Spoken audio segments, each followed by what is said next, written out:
The crypto market has seen a little bit of turbulence just coming out of the weekend. And what has this turbulence been about? The market would say it's because Joe Biden dropped out and Kamala Harris is in.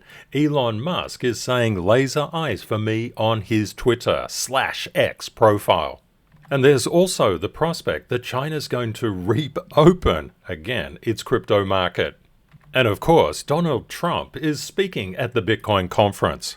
In this video, we're going to look across the three charts that have everybody's attention right now. Of course, the first one is Bitcoin. Where could it be going to from a bullish stance, or if it pulls back, where is it going to find structural support? And of course, with the Ethereum spot ETFs just about to start trading, wow, what are the structural levels that we need to keep our eye on there? And of course, we need to look at Solana, which is probably going to get the next ETF. Let's get into it and let's run the numbers.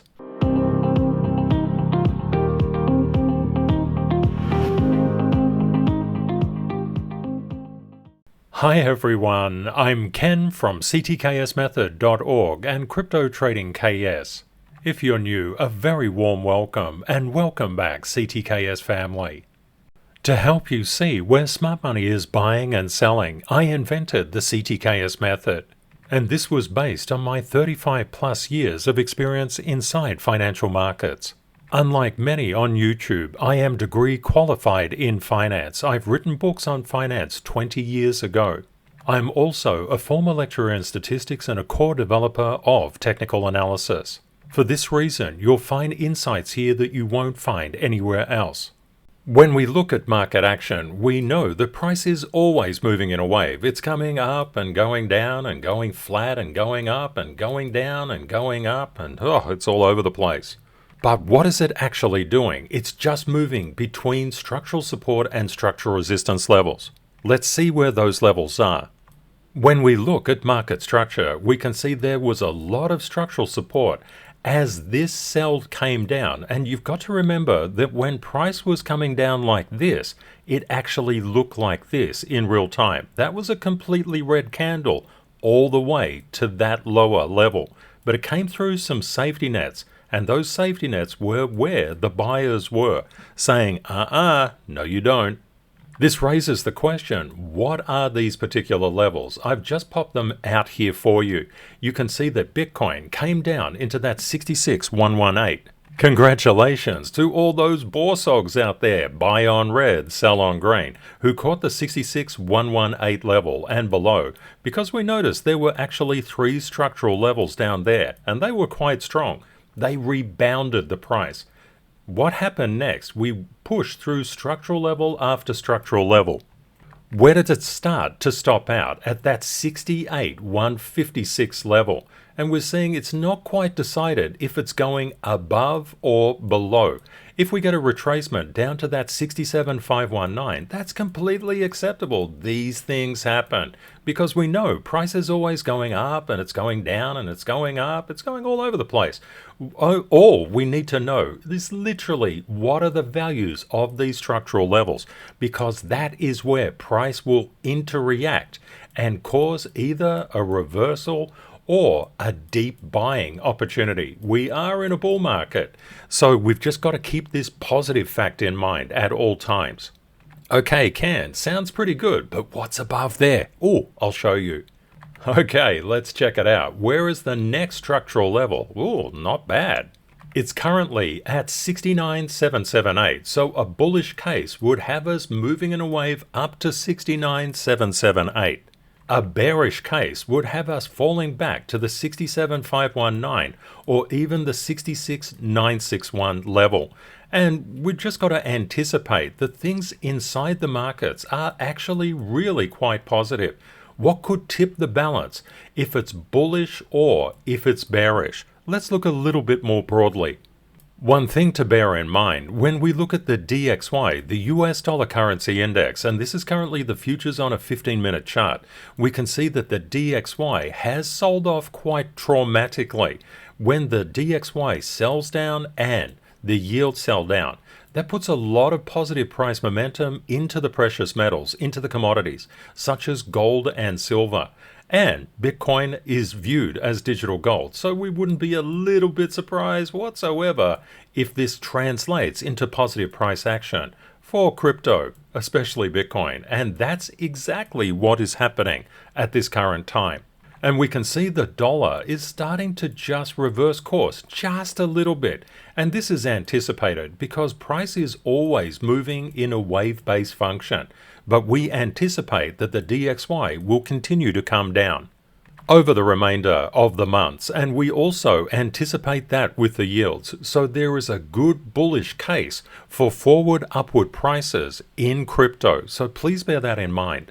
Many people ask me, why do I share my knowledge? After 3 brain surgeries and an unexpected hospitalization, I wanted to pay it forward and share my secrets with those who show dedication, commitment, and a desire to be more of a financial and emotional blessing to themselves and those they love. I'm here to help, and I want you to succeed. Without question, your learning is your earning. Returning to Bitcoin, this actually favors a movement up in a wave-based function, not just only up, not a God candle, but just a wave-based function, all up and down, until we get to 69,778. Then we need to know what's cooking at that level. We'll understand that by what is happening inside price at these key levels. Okay, let's check out Ethereum. Price behavior looks really random until you understand that there's a structure that underpins every single chart. If you know where the structure is, you can literally have a license to print money, but you must know where the levels are. Okay, let's pop on the levels. What you will find is always price is moving between structural levels. And just to help you out a little bit, I've just put a bit of a note on the prices just here so you can see them more clearly. Even though price can move up, it's always seeking to either go up to the structural levels above or to be supported by structural levels below. And we can see the 33.95 mark and the 33.81 structural support levels have played in incredibly well in Ethereum's price structure. Ethereum is currently 35.38. We can just see it up here. It's doing long tail rejections to the upside, which means the sellers are there. Now, one thing to actually pay attention to, and this is quite good to know, these structural levels are selling levels. Now, what does it mean? They're not brick walls. They're rather safety nets. They're a little bit softer than that. So we can pierce up through them and the sellers can then push it price back down and we can get a little bit higher. So we're making higher highs here. This is really positive. If you always anticipate the price is moving in a wave, for example, if you were just before this big sell-off here and price came down to this level around that 34.17 level, if you were inside the market, you would already know that we were challenging upward structural resistance levels, and placing your orders at or between structure is often a really profitable strategy. We know one thing, every single crypto gains its power from Bitcoin's power. If Bitcoin is going up, you can bet that particular crypto will be joining Bitcoin's party. Thank you everybody for your fantastic comments over the past couple of videos, and we were talking about log on or log off. As a default, I always put log scale on. It doesn't matter what the chart is and it doesn't matter what the time period is. I always put log on. I think it's the most effective way of doing everything. And here this blue line is Bitcoin. As Bitcoin was coming down, what did Ethereum do? It came down. As Bitcoin was going up, what did Ethereum do? It came up. But we always anticipate that the alts will overextend Bitcoin's upward movement, but unfortunately also overextend Bitcoin's downward movement. We sure love the upward movements, but we're not crazy on the downward movements. But hey, they happen, so we just got to be prepared. So if the DXY starts to gain strength, starts to just push up, and we know that the DXY has sunk quite considerably. It's just doing it like a dead cat bounce at the current time. But if it does continue on and gain strength, this will push the crypto market down to structural support levels. If we have a flipping here of structural once resistance to structural support, That's what we want to see, but especially on Bitcoin's price chart. So please keep your eyes on those levels. Most important thing, what are the structural levels above ETH? Let's check them out. We can see, looking at the structure, there's a positive gap here, so price could move up really quickly and catch a lot of people off guard, so please bear this in mind. Hence, a bullish bias would have us go towards 36.47, a bearish bias, to test these structural support levels at, of course, 35.25, 35.03 and 34.95. The thing to remember, post-halving, there's a lot of pressure on the miners, and miners secure the Bitcoin and crypto network. So what actually occurs? As the halving fee comes in, the block reward is halved. That means effectively the revenue for miners is twice as difficult to get as before, because there's 50% less of it. And what we've seen is a lot of miner capitulation right here. We're starting to come out of that, and the miners are starting to turn profitable again. This is another factor that could see Bitcoin's price start to increase quite substantially, as is often the case after the halvings.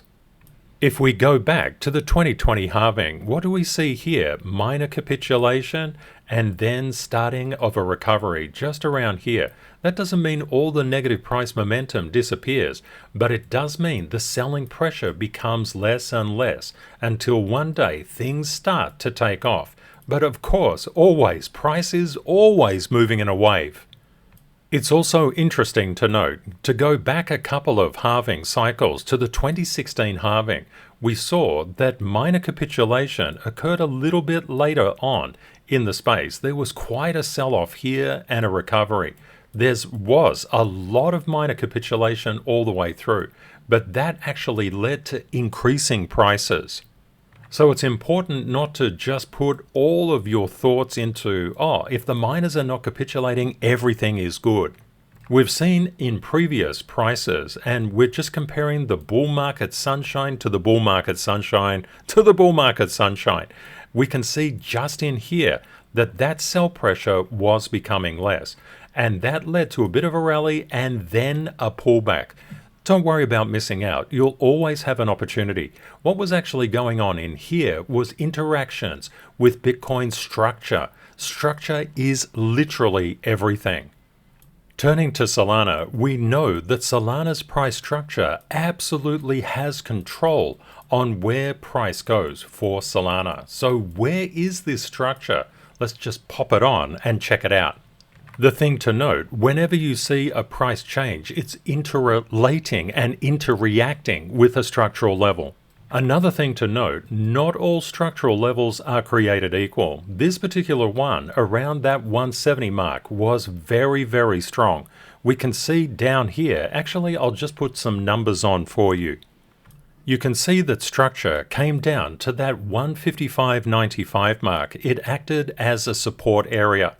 And these areas are like trampolines. Price can come down, and it can come down really fast. You can see here at that 160.13 structural support level, it didn't hold. And it just plummeted down to what? The next structural support level, 155.95. And then what did it do? It came back up to 160.13, retested, came back up, had a little bit of positive buying momentum, and managed to go up and through it. But where did it go up and through it to? 165.59. This is the way the price is always moving. It's always moving between structural support levels and structural resistance levels. The very clustered ones and the stronger ones will keep price maintained for or consolidating for a longer period of time. When it actually broke out, it didn't go up to the moon. It went to the next structural resistance level at that 173.35. We saw that Bitcoin had a little bit of a tumultuous period and then it shot up. But where did it shoot up to? You got it. A structural resistance level, and that's quite a bit stronger than that 179.54. Stronger levels means it will slow upward price momentum, and it also means it will slow downwards price momentum when it flips it as support, which is already been done at the 170 and 12 mark. So what are the upward levels? If we're just looking at a bearish case, testing this 182.57 would be ideal. If we can just convert it like that, that'd be fantastic. If we end up dropping to the 179 or slightly below, that's also good because we've got to digest all of these positive gains. If it comes back and retraces, we don't expect it to fall very far, if at all, below this 173.35 and especially the 170.12 mark. When you know how to read structure, it's a complete eye-opener. The whole market changes. You get certainty from structural levels. What about a bullish case momentum where we start to make our way up? We could actually go quite quickly up towards that 203.54 mark. Remember, price is always moving in a wave. We would expect it to interact with 194.49. How cool is it to be able to look into the future? The key, literally, is to know which way Bitcoin is going and how Bitcoin is relating or rejecting its structural support or resistance levels. Right now, we've seen a bit of a retest of that 68.156 mark, that structural once resistance, starting to cut over and turn into support. This is favoring a movement towards the 69.778 mark in the next 24 hours. Not in the next 2 minutes, but the next 24 hours. I'm a fan of looking far and wide, and when we look into the ETH ecosystem, we can see Chromia is up about 6%. Real-world assets, ICP and AVAX up over 7%.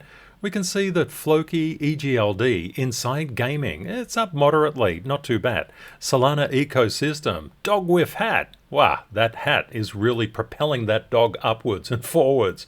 Inside the service, we can see Doge and Solana are doing the best, followed by ADA. In AI and big data, TIA is doing really well, but it has very light liquidity. That is, if you're a big trader, you won't find any real options there. You'll get a Hotel California trade. What about the memes? Whiff is in front. It's definitely whiffing something in the air.